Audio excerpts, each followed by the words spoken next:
Assalamualaikum warahmatullahi wabarakatuh. Halo semuanya, kembali lagi sama aku Sinta Nuratul Hifdiyah, mahasiswi program studi Tadris Bahasa Inggris semester 5 Fakultas Tarbiyah Universitas Al-Falah As-Sunniyah Kencong. Di video kali ini aku gak akan bahas apa-apa, tapi aku akan merangkum semua materi yang aku dapat di mata kuliah Writing for Publication di semester 5 kali ini.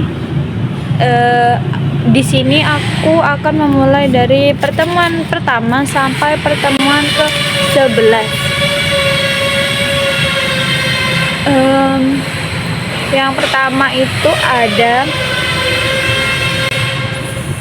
situating writing in the world of publication. Nah, pertemuan ini berfokus pada penempatan posisi penulisan dalam konteks penulisan akademik yang luas. Ada contohnya, ada riset artikel, academic artikel, atau book review. Nah, tempat untuk publish tulisan-tulisan yang sudah dibuat itu biasanya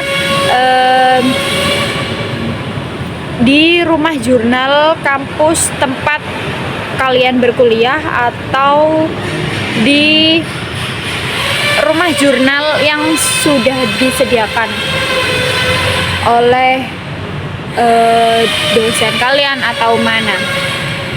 Bisa, kalau di Indonesia itu biasanya terindeks Sinta, kalau di internasional itu terindeks Scopus. Selanjutnya ada pencarian literatur ya. Strategi pencarian literatur ini digunakan agar dapat dijadikan dasar penulisan yang kredibel dan relevan. Di pertemuan kedua membahas tentang research article. Nah,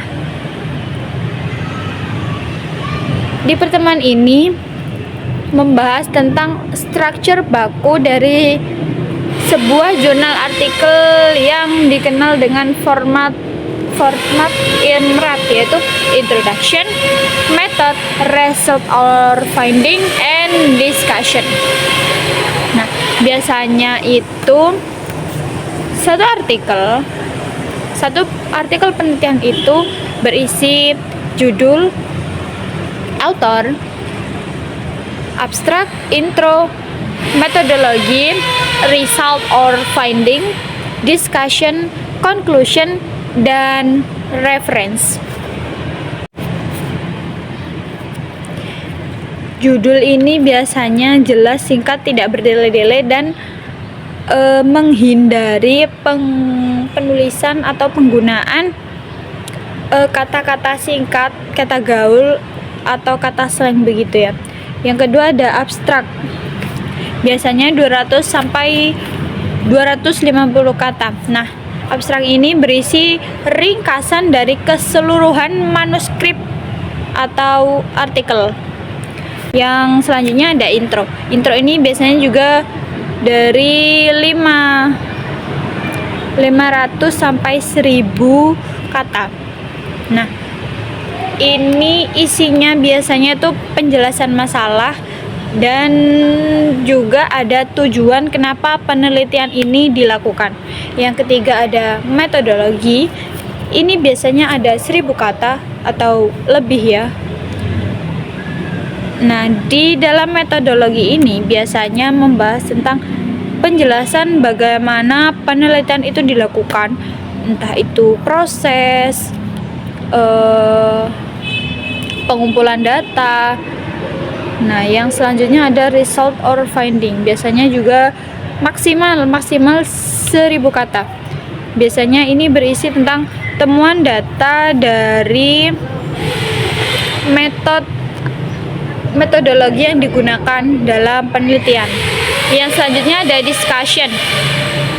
Discussion ini biasanya ada 1000 kata,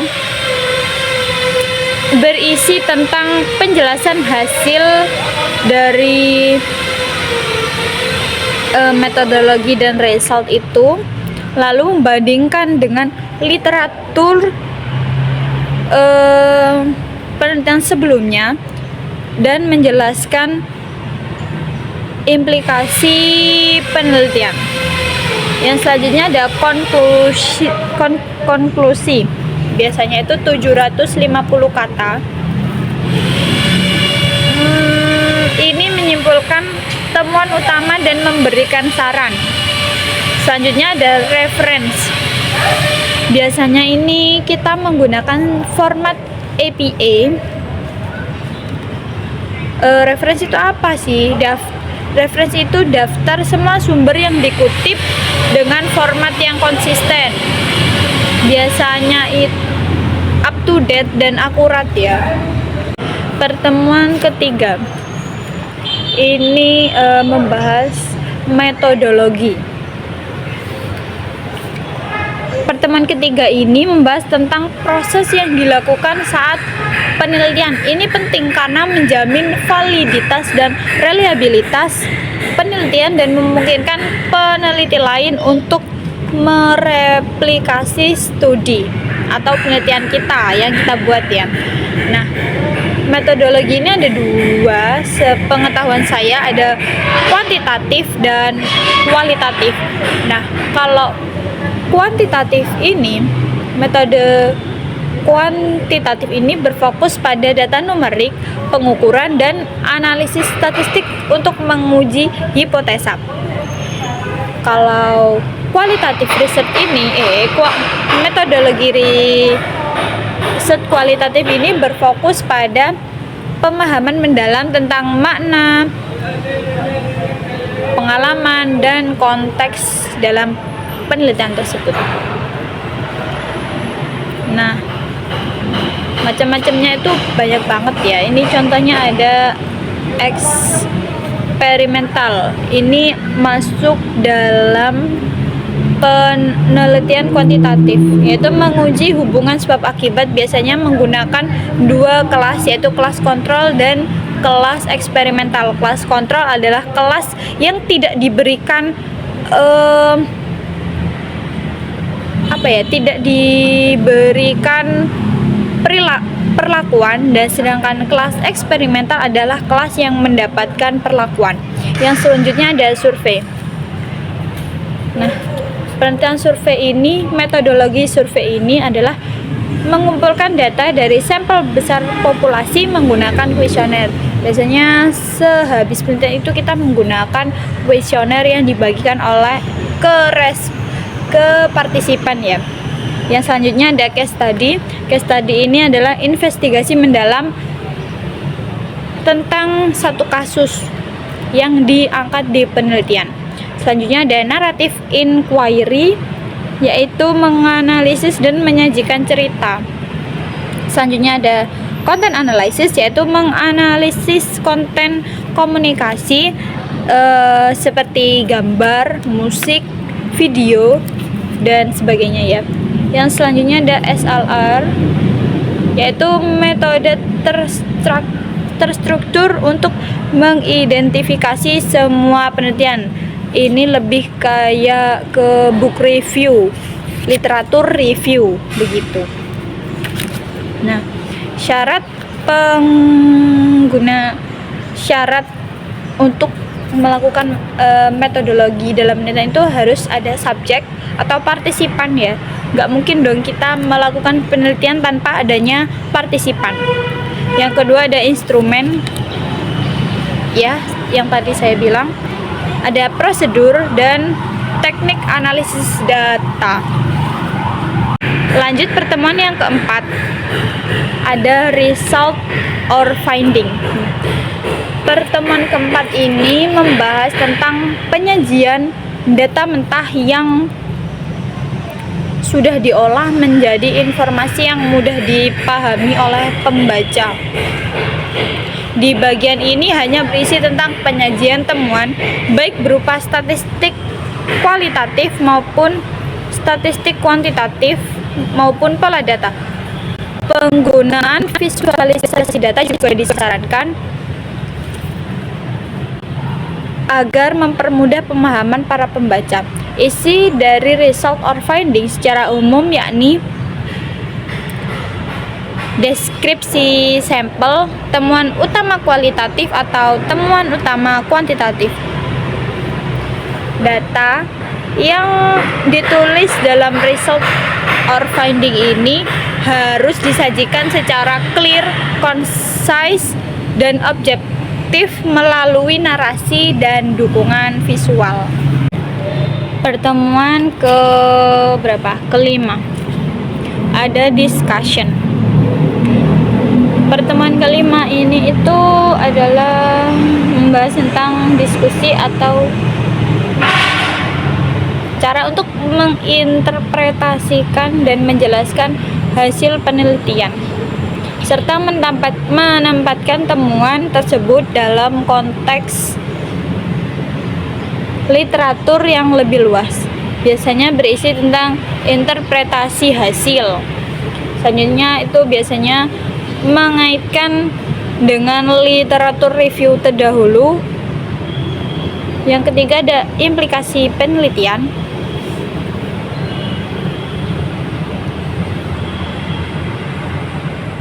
Ada keterbatasan penelitian atau limitation.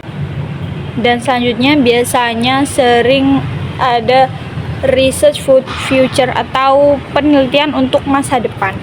Nah, hal ini dikarenakan untuk menunjukkan kontribusi ilmiah manuskrip penelitian dengan penelitian yang sebelum-sebelumnya. Untuk pertemuan ke-6 membahas tentang literatur review. Pertemuan ke-6 ini membahas tentang literatur review, yaitu cara mengidentifikasi, meringkas, dan mengevaluasi penelitian yang sudah ada yang relevan dengan topik penelitian kita, sehingga dapat menunjukkan gap penelitian yang akan kita angkat. Begitu. Isinya literatur review biasanya menetapkan konteks teoritis, lalu mengidentifikasi penelitian terdahulu, lalu menemukan dan menunjukkan gap penelitian, dan yang keempat itu menghubungkan studi atau penelitian kita. Begitu. Selanjutnya ada pertemuan ke-6 membahas tentang conclusion. Nah, pertemuan ini membahas tentang penutup yang ringkas dan kuat dari keseluruhan manuskrip. Tujuannya untuk menyediakan ringkasan pertanyaan penelitian dan menekan kontribusi utama dari studi yang dibahas.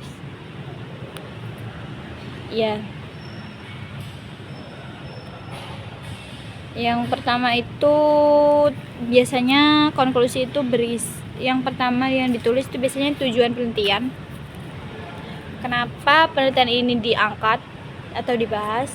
Yang kedua, menulis temuan utama secara singkat. Begitu. Lanjut ke pertemuan ke-8, yaitu introduction. Penulisan introduction ini biasanya berisi topik masalah penelitian spesifik dan menyatakan tujuan penelitian. Biasanya introduction ini tidak bertele-tele, to the point, merujuk pada judul penelitian dengan mengutip referensi,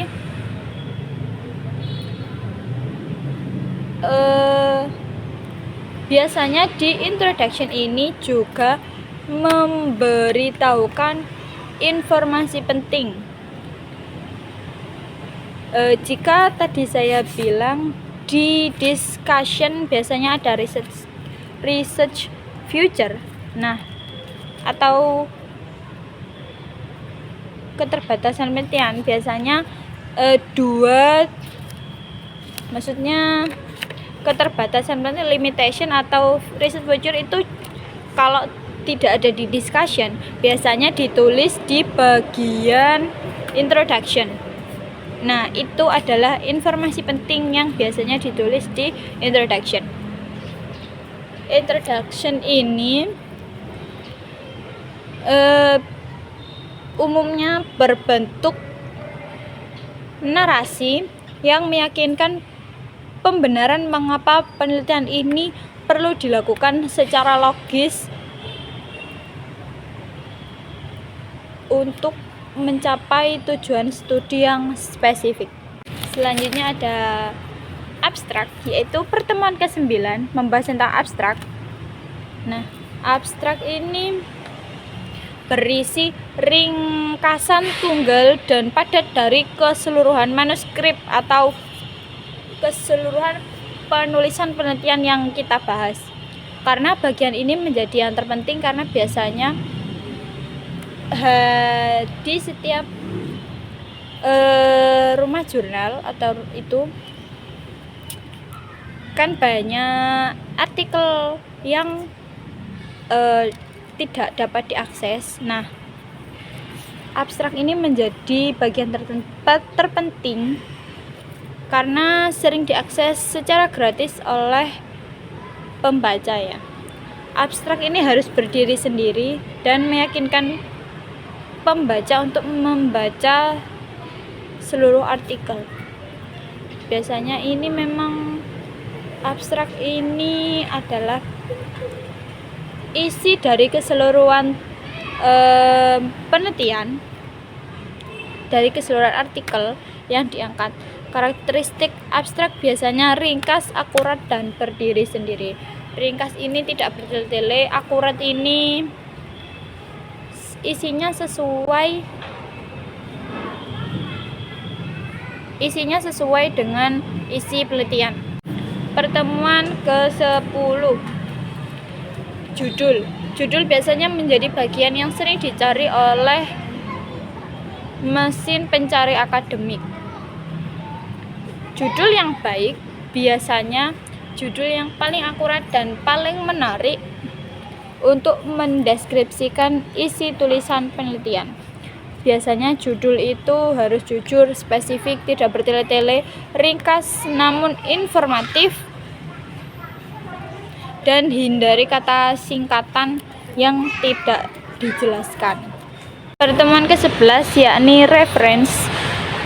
Pertemuan ini berfokus pada pentingnya etika akademik dan konsistensi format akademik dalam mencantumkan semua sumber yang telah dikutip dalam manuskrip. Biasanya kita itu menggunakan format EPA. Nah, penyusunan referensi harus akurat, konsisten, up to date, atau terbaru, dan format sesuai dengan standar jurnal target. Nah, format referensi itu ada banyak, ada Chicago, ada APA, ada MLA, ada apa saja ya. Ya seperti itulah. Terima kasih atas perhatian kalian semua yang sudah menonton video saya yang mungkin kurang jelas, kurang akurat, dan kurang terpercaya karena ini saya catatan kecil sendiri ya. Ini ringkasan singkat seluruh materi versi saya. Apabila ada kesalahan kata atau informasi yang saya berikan, saya mohon maaf sebesar-besarnya. Thank you very much. See you next my video. Bye bye. Wassalamualaikum warahmatullahi wabarakatuh.